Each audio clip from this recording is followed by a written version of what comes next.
여러분, 오늘은 말씀의 제목을 저는 하나님이 기뻐하시는 욕심 이렇게 한번 잡아봤습니다.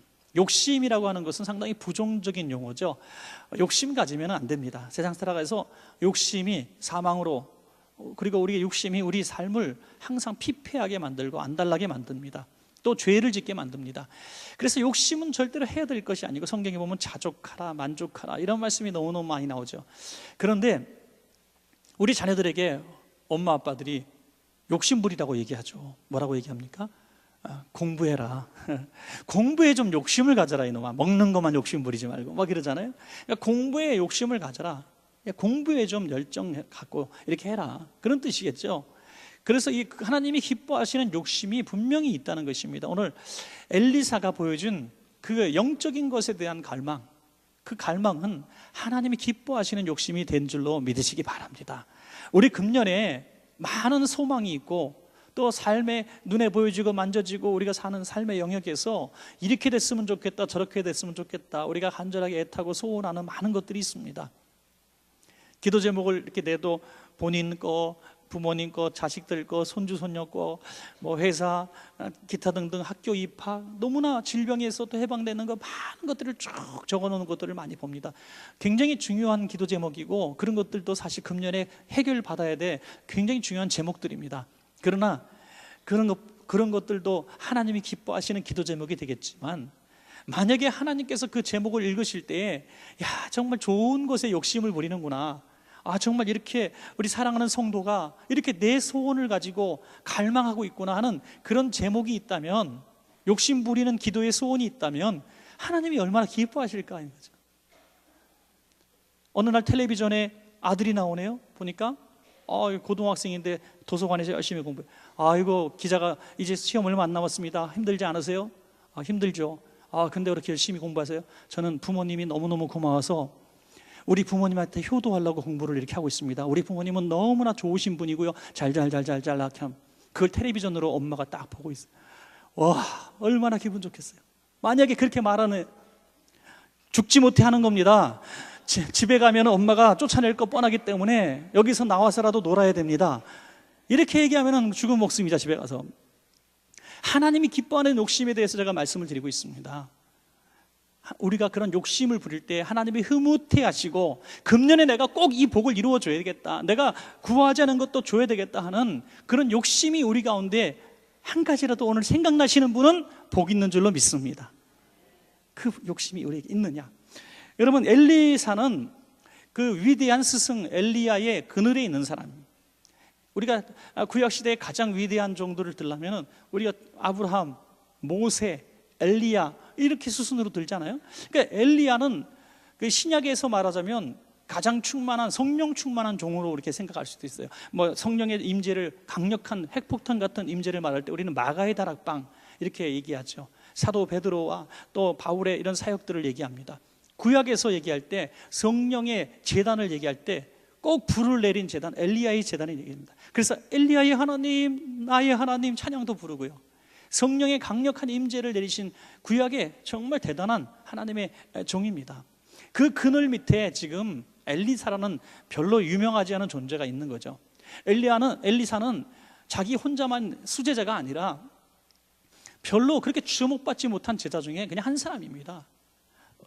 항상 이 엘리야가 가는 곳에마다 선지 학교들을 세웠는데, 길갈에서 이제 요단으로 갈 때, 여리고로 갈 때, 그 항상 보면은, 또 베델로 갈 때 그곳에 항상 3개 정도의 신학교가 있었고, 적어도 50명 정도의 신학생들이 있었습니다. 그렇다면은 엘리사는 그들 중에 하나예요. 별로 특별한 존재도 아닌데, 그리고 오죽하면 길갈에서 이제 엘리야가 길갈에서 베델로 가려고 할 때 하나님이 나를 베델로 가게 하시니 너는 여기서 머물러 있거라 하고 띄워놓으려고 그랬어요. 귀찮아. 예수님은 항상 새 제자를 데리고 다니셨잖아요. 네, 항상 수제자처럼 데리고 다니셨는데 엘리사에게는 그런 제자가 아닙니다. 엘리야에게는 그래서 너 여기 있어, 넌 여기까지야. 끝까지 옷 붙들고 따라가서 길갈에서 어디로 갑니까? 베델로 가고, 베델에서 또 여리고로 갈 때 또 띄워놓으니까 또 따라가고, 여리고에서 또 우리 요단까지 따라갑니다. 요단까지 계속해서 옷자락 붙들고 따라다닙니다. 그러니까 엘리야가 아주 귀찮아했어요.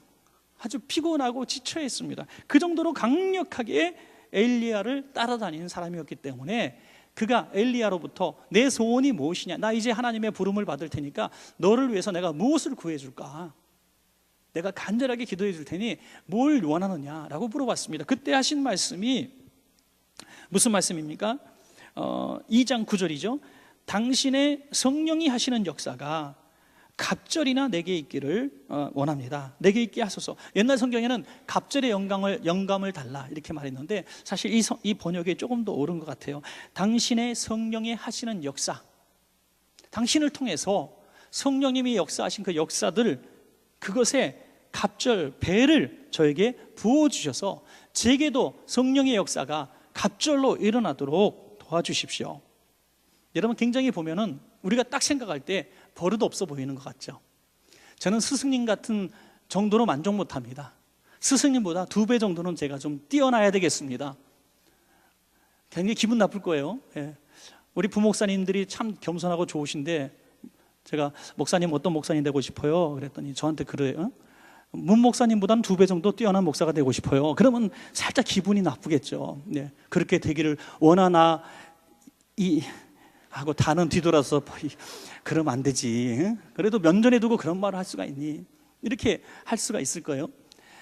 그런데 엘리사는 면전에 대고 당대의 최고의 유명한 인사 850명을 다 처단한 아합 왕에게 대결했던, 독대하고 꾸짖었던 당대의 최고의 선지자. 자기는 피렘이에요. 보이지도 않아요. 수많은 선지자 생도 중에 한 명이에요. 이 엘리야가 데리고 다니면서 야, 너 소원이 뭐냐? 넌 내 후계자야. 내가 너를 들었을 거야. 너는 내 자리를 지켜야 돼. 한 번도 얘기한 적이 없는데 옷자락 붙들고 따라다니면서 끝까지 놓지 않는 그 이유, 여기서 딱 말하는 겁니다. 그에게는 불타는 소원이 있었습니다. 당신의 행하신 성령의 역사에 갑절의 능력을 내게 주십시오. 자, 이것은 어떻게 여러분들 여겨지십니까? 이건 교만입니까? 아니라는 거예요. 반대 이야기입니다. 교만이 아니라 겸손인 줄로 믿으시기 바랍니다. 갑절의 영감이 있어야 한다는 것은 나는 당신보다 절반에도 미치지 못하는 사람입니다라는, 그렇게 우리가 해석하는 것이 저는 옳다고 봅니다. 탁구 선수가 있잖아요. 탁구 선수가 아주 뛰어난 선수는요, 이런 책 같은 거 하나 들고도 우리한테 이깁니다. 뭐 책 같은 거, 뭐 나무 판자 같은 거 하나 들고도 얼마든지 우리하고 싸워서 이깁니다. 우리는 그런 분하고 싸우려면 최고로 비싸고 내 손에 딱 맞춤이 있고 좋은 탁구채를 사야 겨우 넘길까 말까 할 거예요. 실력이 없으니까 더 좋은 탁구채가 필요한 거예요. 엘리야는 그 자체가 하나님의 불덩어리였고 하나님의 역사가 그 삶을 통해서 일어났어요. 여러분, 역사 이래로 불을 내리기도 하고 막혔던 기근에 비를 내리기도 하는 사람이 어디 있었습니까? 저는 2개가 동시에 안 내려서 참 감사하게 생각하는데, 하여튼 불이 내렸다가 비가 내려. 정말 기상천외한 이적을 보인 엘리야 아닙니까? 지금도 성징하면 엘리야의 큰 동상이 장엄하게 서 있어요. 그만큼 이스라엘 민족들이 지금도 추앙하고 멋지게 생각하는 하나님의 사람. 여러분, 그런 엘리야 밑에 서서 내가 사역을 하려고 하니 나는 진짜 할 자신이 없습니다. 저는 껍데기밖에 없습니다. 저는 아무것도 없습니다. 그러니 갑절의 능력을 제가 받아야 간신히 내가 사역을 할 수 있습니다. 지금 그렇게 겸손하게 고백하는 것입니다. 여러분, 무거운 하나님께서 어떤 중직을 맡기셨을 때, 내가 감당할 수 없는 하나님께서 사회적인 큰 지위를 주셨을 때 두렵고 떨림이 없으면 이건 교만입니다. 두렵고 떨림이 주의 일의 앞에는 늘 있기를 주의 이름으로 축복합니다. 여러분, 주님이 주시는 사명 앞에, 예배 앞에, 주님이 주시는 일, 어떤 조그만 일이라도 그 앞에 우리는 두렵고 떨림이 있어서 하나님, 내 능력으로는 할 수가 없습니다. 성령님 제게 임재하여 주셔서 이것을 감당할 수 있는 능력을 주십시오. 그렇게 기도하는 자가 오늘 엘리사의 그 기도자가 된다는 것입니다. 왜? 엘리야의 시대가 너무너무 어려웠듯이 엘리사의 시대는 그 어려운 시대를 이어받아 사역을 해야 되는 사명을 타고났기 때문이죠. 엘리야가 얼마나 어려운 시대 속에서 사역했습니까? 아합과 이세벨 우상 단지에서 그는 이렇게 탄식하죠. 주여, 주의 선지자들을 칼로 다 베었습니다. 이제 저 아합 이세벨을 따르는 자가 너무너무 많아서 내가 감당할 수 없어서 너무너무 저는 고단하고 피곤해서 제가 이제 죽기를 원합니다. 저도 이제 지치고 피곤합니다. 저들이 이제 나 혼자 남은 저 하나밖에 남지 않았는데 저마저 찾아서 죽이려고 하니 주여 차라리 주님 손에 죽고 싶습니다. 이렇게 피곤해서 쓰러졌던 시대가 엘리야의 시대예요. 엘리야가 보통 사람입니까? 850명 앞에 섰어도 목숨 걸고 싸웠던 아주 대단한 용기 있는 사람임에도 불구하고 그가 지칠 정도로요. 여러분, 주의 일도 동역자가 있으면 복이 될 줄로 믿으시기 바랍니다. 구역장님들이요, 한 명이라도 나에게 위로자 있는 구역 식구 있으면 구역할 만하지 않습니까? 목사님들도 마찬가지예요. 성도수가 많고 적고가 문제가 아니라 정말 목사님을 생각하고 목사님의 오른편에 서서 정말 주님의 마음을 같이 갖고 정말 교회를 섬기고 주님의 사명 감당하고자 있으는 몇 명만 있으면 어느 목사님들도 목회를 할 수 있습니다. 많은 수가 있는 게 아니라 그 같은 마음 가지고 동역하는 자가 한 명이라도 있으면 우리는 버틸 수가 있는 거죠. 그런데 이 엘리야는 동역자가 없었어요. 얼마나 외롭고 고독했습니까? 그 엘리사가 그것을 봤어요. 야, 나는 자신 없어. 그래서 선생님은 영역 있고 능력 있고 당대가 다 추앙하는 위대한 인물이니까 이걸 감당하셨지 저는 못합니다. 저는 그런 인물이 아닙니다. 그러니까 갑절의 능력을 제게 좀 주셔야 되겠습니다. 여러분, 저도 사실 이런 류의 기도를 한 적이 있어요. 여러분들도 기도해 보셨겠지만 이제 이를테면 올해가 이제 새해가 시작됩니다. 작년보다 새해가 더 어려운 시대고 목회하기가 더 어려운 시대지 않습니까? 항상 그래왔듯이 그러면 주님, 작년에 2017년도 함께 하신 하나님, 작년에 주셨던 은혜, 그 하나님 함께 하셨던 그 증거들 그렇게만 주셔가지고 금년은 조금 벅찰 것 같습니다. 올해는 하나님, 저와 함께 하셨던 하나님 갑절로 2배로 저와 함께 해 주십시오. 이렇게 기도하다가 보면 별로 만족스럽지가 않아요. 작년에도 별 볼 일 없었던 저였거든요. 작년에 배가 해봤자 2배라고 해봐야 별 볼 일 없는 저예요. 그래서 또 기도하죠. 하나님, 한 7배 정도 주시면 어떨까요? 7배.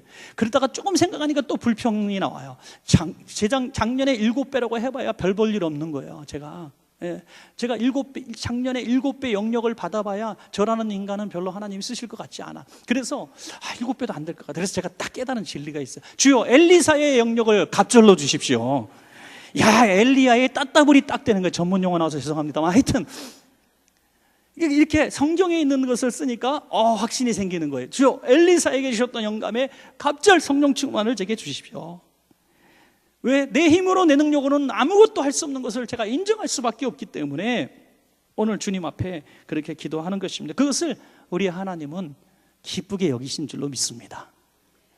여러분, 오늘 우리에게 주님 제게 성령의 충만함을 주셔서 이 험악한 2018년도 믿음 지키고 하나님이신 사명 감당할 수 있도록, 주님, 작년의 영역 가지고 안 됩니다. 작년의 성령 충만 가지고 안 됩니다. 올해 갑절로 주시고 엘리사에게 주셨던 영역을 갑절로 주셔서 제가 잘 이겨나갈 수 있도록, 주님의 뜻 순종할 수 있도록 저와 함께 해주십시오. 이렇게 우리가 기도하는 여러분 될 때 주님이 기뻐하시고 우리 엘리사처럼 기회도 쓰실 줄로 믿습니다. 여러분, 또 하나는 이제 엘리사가 이 갑절의 능력을 구했다는 것은 그 십자가를 지겠다는 것이지 그 영역을 가지고 내가 부귀영화를 챙기겠다는 것은 아니에요. 신학교 세계를 거느린 새로운 학장 이 세상이 되겠다는 게 아닙니다. 이제 엘리사가 얼마나 고달픈 길을 걸었는지 그는 잘 알고 있습니다. 얼마나 힘든 생활, 얼마나 고독한 생활, 로덴나무 아래에서 지쳐 쓰러져 있던 그 모습을 다 아는 사람입니다. 그리고 선지자 생도들을 먹이느라고 도끼 하나 빌려가지고 물속에 빠뜨려가지고 울고 있는 그들을 위해서 도끼를 건져주는 사람이에요. 여러분, 얼마나 가난하고 힘들고 어려운, 마치 우리 기독교 초창기에 박해받던 시절에 기독교 교회의 지도자와 같은 그런 고통의 개척자였습니다. 그것을 자신은 감당할 수가 없는 거예요. 이건 십자가거든요. 이건 영광스러운 자리가 아니에요. 지금 뭐 장신대학교, 총신대학교, 백석대학교 학장, 이사장 자리가 아닌 거죠. 큰 교회 담임 목사 자리가 아닌 거예요. 이것은 지금 현존하는 아합과 이세벨의 세대 속에 살고 있는 사람이에요. 지금 아합이 이세벨이 잡아 죽이려고 하는, 모든 잔당을 잡아 죽이려고 하는 이 세대에, 야, 엘리사 떠나갔다고? 엘리야 어디 갔다고? 그럼 그 밑에 주동자 누구야? 명단 가지고 와. 해서 그 리스트 쫙 뽑아가지고 다 잡아다 죽이려고 했던 사람들이 지금 살아있는 사람들이에요. 눈이 시퍼렇게 쫓아다니고 있어요 지금. 그런데 내가 엘리야의 후계자입니다라고 말하려고 지금 그 영역을 달라는 거예요. 죽기 위해서 사명 달라는 겁니다. 여러분, 주님이 주시는 사명은 영광의 자리가 아니라 십자가인 것을 믿습니다. 십자가거든요. 어떤 좋은 자리가 될 수도 있어요. 누가 칭찬하고 박수하고 또 어떤 평안한 자리가 될 수도 있습니다. 그러나 그런 자리 하나님이 주신 선물이지만 마음속에서 항상 우리 마음은 항상 내가 십자가를 져야 되겠구나 하는 생각들을 늘 해야 돼요. 여러분, 항상 저희 마음속에도 그런 건 있어요. 진짜 좀 선교지 같은 데 가서 한 2년 3년 좀 있다가 오고 싶다, 그런 생각이 막 굴뚝같이 들 때가 있어요. 근데 갑자기 떠나면 저를 다시 부르지 않을 것 같아서 도망은 못 가겠고, 하여튼 불안하니까. 근데 그런 마음이 항상 여기 있어요. 선교지 가서 논밭 가꾸면서 그 인도 아이들하고 같이 놀기도 하고 땅 따먹기도 하고 걔네들 같이 물도 얻고, 그렇게 좀 어렵지만 좀 손끝으로 수고하고 이렇게 애쓰고, 그런 시간들이 막 기대돼 가지고 막 사모하는 마음이 항상 이렇게 들어 있습니다. 그렇지만 그런 자리로 우리가 또 이렇게 일부러 간다는 것도 어찌 보면 사치죠. 왜? 하나님이 세우신 자리가, 사명의 자리가 그건 나의 자리이기 때문이죠. 내가 원하는 대로 가는 것은 나의 욕심이지만 하나님이 세워준 곳에서 충성하면 십자가입니다. 여러분, 사랑하는 여러분, 항상 우리 마음속에 나의 생각과 나의 바람과는 상관없는 거죠. 하나님이 쓰시고자 하는 자리에 있는 복이 있기를 주의 이름으로 축원합니다. 여러분, 내가 원하는 자리 갈 때는 내가 주님의 능력이 필요 없습니다. 왜? 내가 맞는 곳에만 가기 때문에, 내가 할 수 있는 대로 찾아가기 때문에. 사업을 하시는 분도 마찬가지입니다. 내가 원하는 수준의 사업가가 되기를 원하신다면 성령 충만 구할 필요 없어요. 그냥 인간적인 지혜와 깨와 기술로 열심히 해도 잘 살 수 있습니다. 여러분, 예수 믿어야만 장사 잘 된다는 거 거짓말입니다. 예수 안 믿어도 사업에 성공할 수 있고 재벌 될 수 있어요. 여러분, 이것은 분명한 세상 진리지 않습니까? 그러니 우리 세상에 그냥 잘 먹고 잘 사는 일을 하면 예수 안 믿어도 돼요. 왜? 예수 믿는 것 때문에 더 시간 뺏기고 헌금 드리기 때문에 물질 손해 더 많아요. 그러나 나의 원하는 인생이 아니라 하나님이 원하시는 인생을 살려고 한다면 하나님의 능력이 필요하다는 것입니다. 하나님의 도우심을 입어야 내가 주님의 일을 할 수 있는 거죠. 내 일은 내가 내 힘으로 할 수 있어요. 안 되면 내가 한계거나 라고 생각하면 되죠.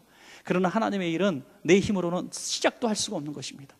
하나님이 도와주셔야만 가능한 줄로 믿습니다. 그래서 우리가 성령 충만을 구하고 하나님의 능력을 구하는 기도를 조금 이따가도 할 텐데, 그 동기가 무엇이냐가 중요하다는 거죠. 십자가 지기 위해서 성령의 충만함을 구하시기 바랍니다. 저는 언젠가도 말씀을 드렸습니다. 저는 누가 비판하는 거 정말 싫어하는 사람이기도 하지만, 국민일보에 이런 신문 같은 거 보면 이만하게 칼라판으로 얼굴이 이만하게 나오고 잘생긴 사람도 아니에요. 보면 목사님들이 불의 종, 능력의 종, 손만 대면 다 나는다, 어서 오시오 뭐 이렇게 써는 광고 내면 막 역겨워요. 어떻게 저럴 수가 있을까? 자기가 무슨 무당이지, 그 사람입니까? 무당이지. 하나님이 쓰셔야 하나님의 역사가 있고, 내가 병을 고쳤다 할지라도 하나님의 영광이 드러나는 교회에 그래야지. 예? 그걸 어떻게 자기가 불의 종이고 성령이 충만. 제가 그런 불이 없기에 참 다행이지, 저도 그럴지 모르죠. 어쨌든 여러분, 우리 마음속에 내 능력이 아니라 하나님의 능력으로 살기를 원하는 사람은 하나님의 사명을 감당할 수가 있고, 내 소원대로 내 능력으로 살아가기를 원하는 사람은 절대로 하나님의 일을 할 수가 없습니다. 빌립이 사마리아 성에 복음을 전할 때 마술사 시몬이 믿고 세례를 받습니다. 그래서 신실한 집사님의 제자가 되어서 열심히 신앙생활합니다. 그때 베드로와 요한이 이 사마리아 성에 파송이 되어져서 도대체 이방인들이 믿고 구원받는다는데, 빌립 집사님이 교회를 세운다는데 가서 좀 보거라 해서 갔는데, 보니까 정말 믿는 사람들이 많아요. 그래서 그들을 모아놓고 안수기도를 하니까 성령의 역사가 일어나는 거예요. 초대교회 임할 때는 성령의 역사 그들한테 막 부어지고 방언다고 역사가 일어나니까 마술사 시몬이 눈이 막 이만큼 커진 거예요. 그래서 얘기합니다. 야, 이 능력을 내가 좀 사고 싶습니다. 그러면서 돈을 가져오면서 저에게도 이런 성령 충만 받게 하는 안수의 권능을 좀 주셔서 제가 기도하는 모든 사람이 다 지금과 같은 동일한 성령의 충만함을 입도록 저에게 그 능력을 좀 팔아주십시오. 제가 돈을 드릴 테니까 저에게 좀 주십시오. 이렇게 얘기를 하는 거죠. 바로 능력의 종, 불의 종의 역할을 하고 싶어서 안달난 사람들의 모습이 아니고 무엇입니까, 여러분? 내 힘으로, 내 능력으로, 내가 기도 열심히 해서 내가 안수해가지고 했다.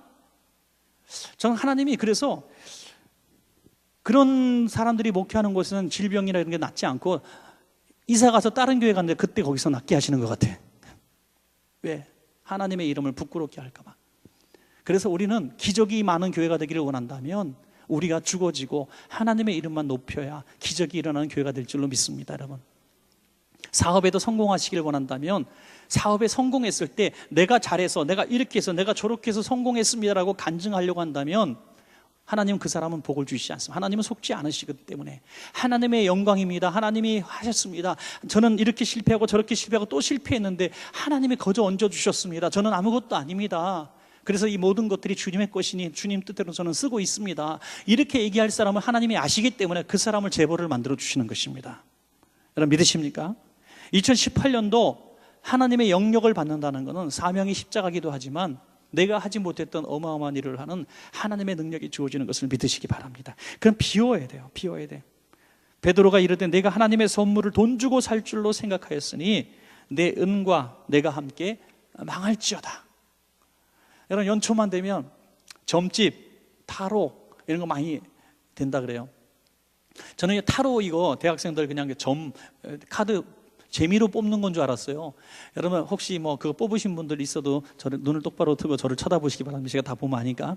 하여튼 포장마차 쭉 있어요. 저기 뭐 세운상가 옆에 가면 그거 다 타로 좀 보고 하는데 한 번 언젠가 좀 가서 보고 싶긴 해요. 저도 궁금하긴 해. 예. 궁금한 건 못 참는 성격이 살짝 있어갖고 저도 한번 가서 이렇게 살짝 가서 하고 싶은데 목사님 아니세요? 그럴까 봐 못 들어가는데, 여러분 그 타로 좀 한번 보는데 2천만 원 내고 본 사람이 있더라고요. 2천만 원. 예. 그거 뭐 장난이 아니에요. 이게 부산에서 있었던 일인데요. 얼마 전에요. 바로 얼마 전에 부산에서 성모 씨라고 하는 사람이 이 타로 좀 보는데 거기서 그 어떤 40몇 세 아줌마가 이걸 가지고 뭐 신 내리는 경지에 이르렀다 해서 제자들을 뽑고 있어요. 그래서 거기 가서 일하고 있었고요. 또 자기랑 비슷한 서모 씨가 들어왔어요. 27살짜리, 자기는 31살이고 27살짜리가 들어왔는데 원인 모르게 다리를 잡고 전다 그래서 너 여기서 이거 하면 나 하고 꼬셔갖고 2천만 원짜리 타로점을 보게 만들었어요. 앵벌이 역할을 한 거죠. 그래서 안 낫는 거예요. 그러니까 네가 의지가 없어서 그래서 막 때려갖고 맞아서 죽었어요. 거기서 타로 점집에서 그 기숙하다가 맞아 죽었단 말이에요. 여러분 이 시대 이런 시대야. 이렇게 마술사 시몬이 판을 치는 시대, 이렇게 악의 권세가 이 에세벨의 시대처럼 우상으로 가득 찬 이 시대가 되었단 말이죠. 목사님의 숫자의 5배가 점 보고 사주관사 할자 보는 사람이 5배예요. 이렇게 어마어마하게 지금 이렇게 미신공화국이 되어가는 이 시대 속에서 여러분 우리가 주님의 나라를 말하고 오직 기도, 오직 말씀, 오직 전도를 하려고 한다면 내 능력으로 되겠느냐 이거죠. 내 의지로 되겠느냐 이거죠. 세상은 교회를 향해 손가락질하죠. 교회는 이런 교회가 돼야 된다, 저런 교회가 된다, 우리를 헷갈리게 하죠. 그래서 거기도 미혹돼가지고 교회는 이렇게 된다, 뭐 이렇게 바보같이 쓸려다니는 목사들도 많고요. 인기 영합이나 하려고 하고. 여러분 교회는 세상에 미움을 받아야 교회다운 교회가 될 수 있어요. 하나님이 원하시는 교회가 되어야 하나님이 일하시는 교회가 될 수 있습니다. 여러분 그것은 성령의 사람이 되는 방법밖에 없더라고요. 성령의 생각을 우리가 알기를 원하고 성령이 이끄신 대로 살아간다면 세상이 뭐라고 하든지 우리는 상관할 필요가 없는 것입니다. 초대교회 때부터 지금까지 교회는 늘 승리해왔고 앞으로도 승리할 줄로 믿습니다. 그러기 위해서는 우리가 성령의 사람이 돼야 돼요. 빈 배, 빈 마음이 되셔서 오늘 기도하실 때 주여 2018년도 교회 일이든 사업이든 내 삶이든 내 가정 일이든 내 능력, 내 실력, 내 힘으로는 안 됩니다. 내려놓습니다. 왜? 시대는 더 악해졌고 교회를 섬기기는 더 어려웠고 제 물질은 더 줄어들었고 제 나이는 점점 더 들어가고 제가 점점 통명하지 못하고 점점 더 힘이 빠졌습니다. 주님 제가 첫사랑도 점점 잃어갑니다. 그래서 작년보다 최소한 갑절의 영감을 제게 부어주십시오. 이렇게 간절하게 거룩한 욕심을, 하나님이 기뻐하시는 욕심을 부릴 때에 하나님이 우리 가운데 임재하여 주셔서 마술사 시몬이 요청한 그런 싸구려 능력이 아니라 하나님 그 자체가, 하나님의 영이 우리 가운데 임재하여 주셔서 하나님의 사람으로 전에 하지 못했던 어마어마한 일들을 감당하는 새해가 될 줄로 믿습니다. 여러분 엘리사가 그렇게 구할 때 엘리야가 말합니다. 이건 내 소관이 아니라는 거예요. 내가 줄 수 있는 것이 아닙니다. 여러분 이건 굉장히 중요한 얘기입니다. 여러분 성령 충만 받기 위해서 기도 제목 써놓고 저에게 기도 받을 때도 있습니다. 어떤 유명한 기도원 목사님한테 안수 받을 수도 있습니다. 그러나 성령 충만하게 해달라고 제가 기도한다고 성령이 쏙 들어가는 게 아닙니다. 그냥 제가 손에 땀이 많기 때문에 좀 뜨뜻미지근할 수는 있어요. 땀이 좀 들어갈 수는 있어요. 물론 여러분의 믿음을 돋보기 위해서 기도할 때 성령이 같이 역사하셔서 능력이 임할 수는 있습니다. 치료도 또 귀신이 떠나갈 수도 있어요. 그건 사실입니다. 그렇지만 그것이 제 능력이 아니라 하나님이 저를 통해서 역사하시는 것뿐이라는 거죠. 그걸 알라는 거죠. 그래서 우리가 이 엘리야가 한 말이 얼마나 정직하냐 이 말이죠. 당대의 최고 엘리야가 아니면 누가 있으랴 할 정도의 사람인데 내가 줄 수 있는 것이 아니라고 말하지 않습니까? 엘리야도 내가 줄 수 있는 것이 아니라고 하는데 어떤 목사님이, 어떤 영역 많은 사람이, 어떤 기도 많이 한 사람이 여러분에게 성령을 부어줄 수 있습니까? 거짓말이고 사기꾼입니다. 어떻게 말합니까? 네가 얼마나 원하는지, 내 믿음이 얼마나 큰지 하나님이 판단하실 거다. 그 판단이 뭐냐? 내가 하나님 나라가 승천하는 것을 네가 만약에 목격을 하게 되면 너에게 임할 것이다. 할렐루야.